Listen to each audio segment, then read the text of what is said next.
It seems, however, that far from learning from others' mistakes, everyone just keeps repeating them.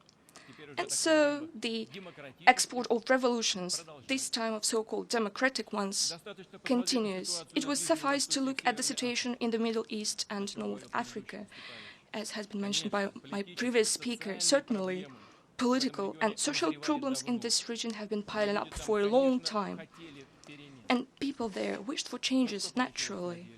But how did it actually turn out?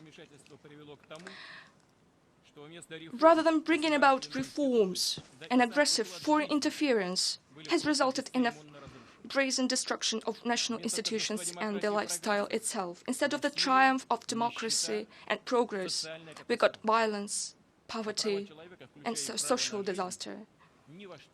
And nobody cares a bit about human rights, including the right to life. I cannot help asking those who have caused this situation, do you realize now what you've done? But I'm afraid no one is going to answer that. Indeed, policies based on self-conceit and belief in one's exceptionality and impunity have never been abandoned. It is now obvious that the power vacuum created in some countries of the Middle East and North Africa led to the emergence of anarchy areas, which immediately started to be filled with extremists and terrorists.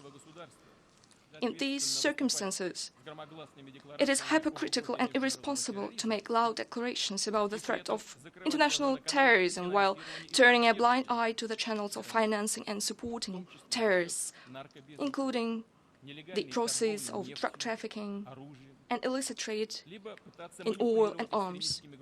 It would be equally irresponsible to try to manipulate extremist groups and place them at one's service in order to achieve one's own political goals in the hope of later dealing with them or, in other words, liquidating them.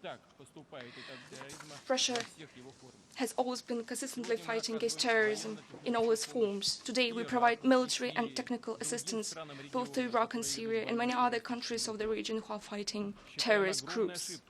We think it is an enormous mistake to refuse to cooperate with the Syrian government and its armed forces who are valiantly fighting terrorism face to face. We should finally acknowledge that no one but President Assad's armed forces and Kurds militia are truly fighting the Islamic State and other terrorist organizations in Syria. We know about all the problems and contradictions in the region, but which were based on the reality. Dear colleagues, I must note that such an honest and frank approach of Russia has been recently used as a pretext to accuse it of its growing ambitions, as if those who say it have no ambitions at all. However, it's not about Russia's ambitions, dear colleagues, but about the recognition of the fact that we can no longer tolerate the current state of affairs in the world. What we actually propose is to be guided by common values and common interests rather than ambitions.